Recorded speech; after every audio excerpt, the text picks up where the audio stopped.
7 reasons why you are a woman over 40 and you just can't stay consistent. So if any of you know me well, you know that I am obsessed with the 90s. I still think it was the best era of music ever, pop culture, all of it.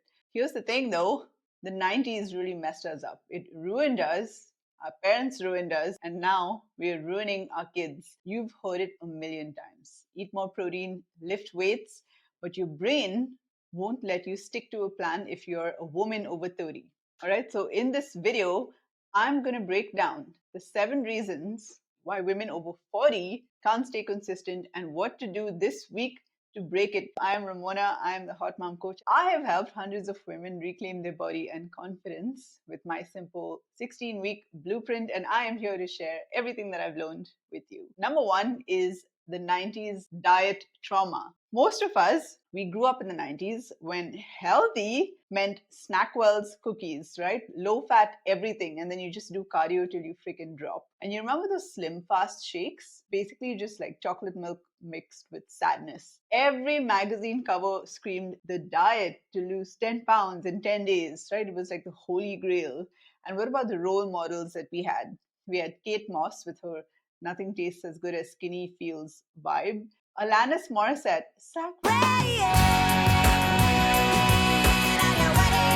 right? Alanis Morissette was both anorexic and bulimic. Did you know that? She was literally called into a meeting with her manager, and her manager told her, "You can't be successful if you're fat." And I think, as far as I remember, because they did a video on her life, that she was put on like a black coffee diet for the longest time. So the goal was to be so skinny that your crop top just hung off you like Ally McBeal. Who remembers Ally McBeal? Christina Aguilera, Winona Ryder, I could go on. Keira Knightley, good lord. Sarah Jessica Parker from Sex and the City. Paris Hilton, just skin and bones, right? These were the women that we looked up to. Let's not forget, okay, the biggest compliment in the 90s was, "Girl, you look so skinny," right?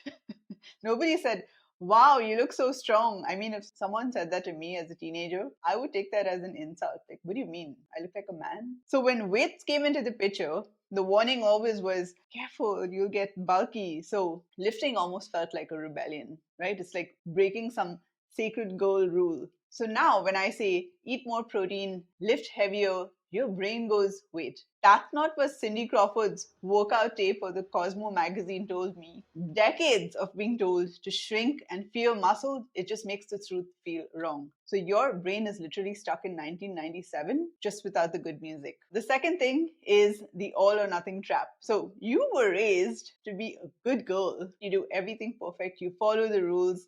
And in the 90s, the diet culture freaking loved that. So if you ate one Oreo, your mindset was like, well, screw it. I might as well eat the whole freaking pack. You're on the bad book if you're not perfect. And this is a result of harsh parenting too. How many of us got whacked with slippers and remotes and God knows what? The social pressure to be perfect was so high, and that's how all this all or nothing works, right? This thinking works. And it's why you just can't be consistent. You're stuck trying to be perfect. Like Monica, who is from Friends, who was just scrubbing her apartment like a lunatic. She already fluffed that pillow. Monica, you already fluffed, but it's fine.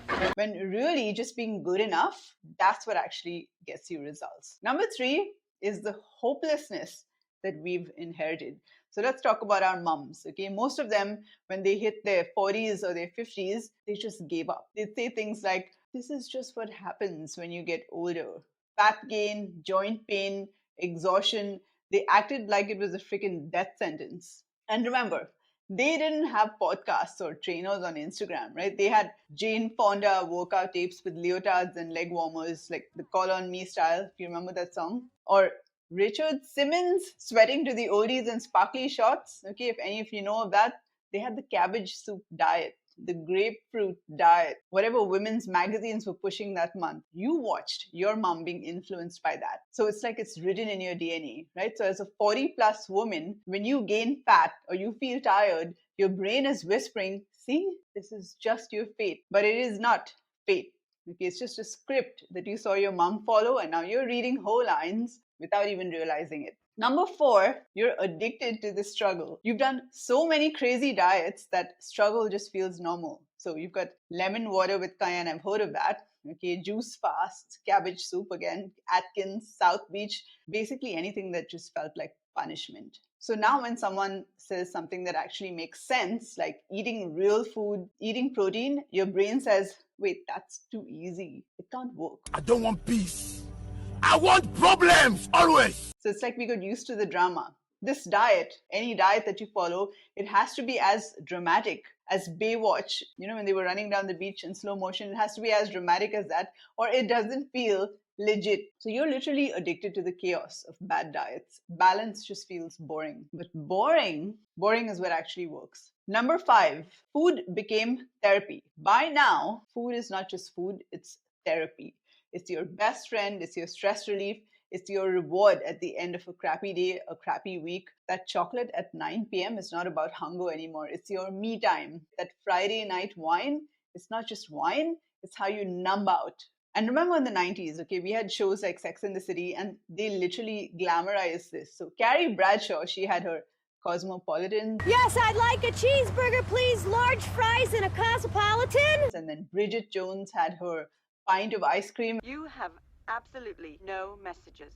Not a single one. Not even from your mother. And it just became a whole vibe. Woman plus stress equals to food or alcohol. So when a plan tells you to cut back, it doesn't just feel like you're changing food. It feels like you're losing your coping skills. And that's why you fall off. You're not fighting hunger, right? You're fighting comfort. And diets never taught you how to figure that out. Number 6, you don't trust yourself. So you've done it all. You've done the Weight Watchers, the Atkins, the South Beach, the Slim Fast, the detox teas, the 30-day challenges, and you either did not stick to them fully or they were just straight up garbage that set you up to fail. So now every plan just feels like a scam. You sabotage everything before you even start. And you tell yourself, I'll probably fail anyway. It's like breaking up with yourself before the relationship even begins. And honestly, it's not that you can't stick to a plan, right? It's just that you were never shown one that actually works long term. You didn't learn consistency. You learned short term punishment like some kind of survivor reality show for women's bodies. Number 7, the male factor. So here's another reason why sticking to something feels so hard, or just taking good advice. A lot of the men in our age group were also shaped by the same 80s and 90s messaging that we were. So back then, the ideal woman was tiny, skinny, fragile. You have all these girls in low-rise jeans where you can count their ribs, not their abs, okay? Count their ribs. That's what they grew up seeing as attractive. So even now, some men, they still carry that belief that women are supposed to stay small. And as women, we pick up on that. We want to be attractive to our partners. So we keep shrinking ourselves instead of building strength. But here's the truth. The men who drop that old thinking and actually support their women getting stronger, they're just shocked in the best way. Why? Because strength doesn't take away your femininity. It actually gives you shape, confidence, curves. It means that when he grabs your butt, it's not like patting air. There's meat there. Okay, when you wear that dress on date night, it hugs curves that actually rank very high on the golden proportions of attractiveness. The why here is simple. Culture trained men to want women small, and women want to please men. So that is still in your head. And that's why lifting and building feels rebellious. And even when it's the very thing that makes you more attractive. So it's not that you don't know what to do. Okay, you do know. You know that you have to eat your protein. You know you have to lift your weights.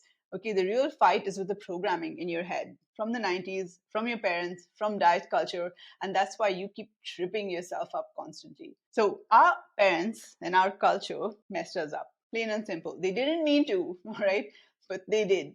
The diet fads, the obsession with shrinking, the hopelessness when they hit midlife, all of that rubbed off on us. And now guess what? If you have kids, they're watching you. So every single food choice that you make, every skipped workout, every time you call yourself fat in the mirror, they're watching. They see it, just like we saw it in our parents. Okay, so you've got two options. You can pass down the same cycle of insecurity, frailty, this what's the point? Or you can break it. You can break it. Okay, so you can show them what strength, what confidence, what health look like in real life. And that is exactly what I do in my coaching. I do not hand you another cookie cutter plan. Okay, I help you finally rewire this broken thinking, build a plan that actually works for your life, and most importantly, teach you how to stick with it. Because it's not just about you fitting into smaller jeans. It really isn't. Okay, it's about showing you that that next generation, that women don't have to disappear as they age. We can build, we can get stronger, we can lead. Okay, so if you're done with starting over and over again every Monday and you're ready to actually build that strength, that confidence, those curves, send me a DM on Instagram at hotmomproject40 plus and I'll reach out and see if I can help you. Remember, your kids are watching and they deserve to see you strong.